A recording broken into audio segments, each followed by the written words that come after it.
पूछ लेता हूं इस कमरे में दलित कितने हैं? देखिए, ये मजा देखिए, इस कमरे में ओबीसी कितने हैं? हाथ उठा के दिखा दीजिए, देखिए मजा। नहीं, वो आप कैमरामैन है भैया। 2024 का लोकसभा चुनाव अब नजदीक आ गया है और राजनीतिक पार्टियां भी अपने अपने राजनीतिक दलों के साथ चुनावी प्रचार करने में व्यस्त हो गए हैं। अपने अपने वादे भी जनता के सामने ला रहे हैं कि हमारी सरकार बनेगा तो हम एक करेंगे, हम वो करेंगे, हम भ्रष्टाचार खत्म करेंगे, हम महंगाई से राहत दिलाएंगे।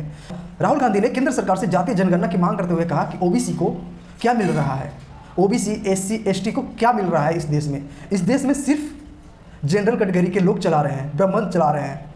राहुल गांधी ने एक प्रेस कॉन्फ्रेंस में मीडिया से बात करते हुए कहा कि इस कमरे में कितने एससी एसटी और ओबीसी के पत्रकार हैं, तो जानते हैं उस कमरे में सन्नाटा छा जाता है।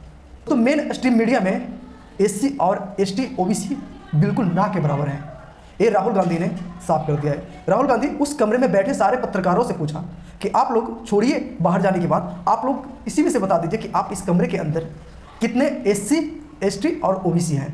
तो सिर्फ एक कैमरामैन है जो एक हाथ खड़ा करता है, बाकी पूरा कमरा सन्नाटा छा जाता है। तो इस तरह से देश में जातीय जनगणना, राहुल गांधी का कहना है कि जातीय जनगणना ला करके हम देश के निचले स्तर पर जाकर काम करेंगे, दबले कुचले लोगों को हम सहायता करेंगे, आदिवासी लोगों को हम सहायता करेंगे, जो ऊपर आएंगे और सवाल करेंगे, सरकार से सवाल करेंगे, सत्ता से सवाल करेंगे और अपना अधिकार मांगेंगे। तो इसलिए राहुल गांधी का कहना है कि जातीय जनगणना जरूरी है और देश के हित के लिए, देश के विकास के लिए जातीय जनगणना जरूरी है, क्योंकि ओबीसी एससी एसटी को अधिकार नहीं मिला है।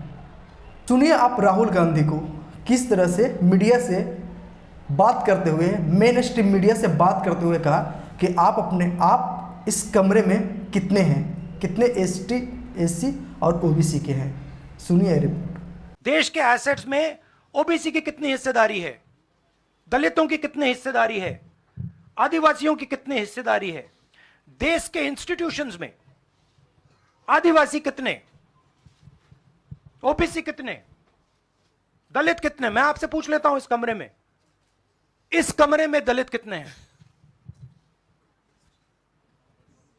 देखिए, ये मजा देखिए, इस कमरे में ओबीसी कितने हैं? हाथ उठा के दिखा दीजिए, देखिए मजा। नहीं, वो आप कैमरामैन है भैया, आपकी बात नहीं कर रहा हूं, मैं इनकी बात कर रहा हूं। तो यह सवाल है, हिंदुस्तान के इंस्टीट्यूशंस में ओबीसी कितने, दलित कितने, आदिवासी कितने?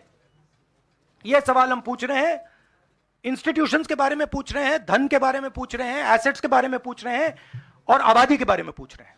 लोग हैं, उनकी हिस्सेदारी कितनी है, वो हैं कितने, हम ये सवाल पूछ रहे हैं। कनेक्शन क्या है? ये वही बात है डिस्ट्रैक्ट करने का कि भैया उधर देखो, इधर देखो, उधर देखो। जैसे मैंने अभी आपसे पूछा इस कमरे में ओबीसी कितने हैं, सब लोग इधर उधर देख रहे थे, एक भी हाथ नहीं दिखा मुझे। एक है, हाँ भैया, मेन ये है, ये मेन है। यहां पे ना एक आदिवासी है, ना एक दलित है, ना एक ओबीसी है, तो सवाल उठता है।